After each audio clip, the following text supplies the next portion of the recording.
Year 1. Now today in RE we're going to be looking at the meaning of Holy Communion. Have a little look at this picture. Pause the video here and have a chat with your grown-up about what's happening in the picture. Okay.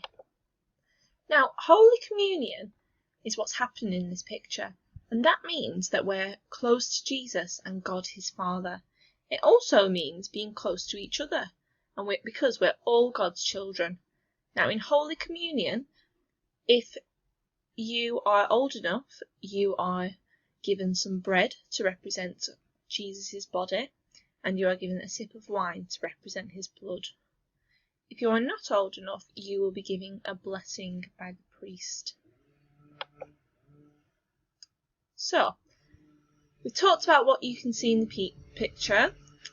Now hopefully you notice the priest, the different people around, and also something you might not have thought about is the extraordinary minister of Holy Communion.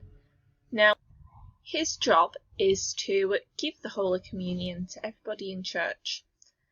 And now you might have noticed the chalice, or you might have called it a cup.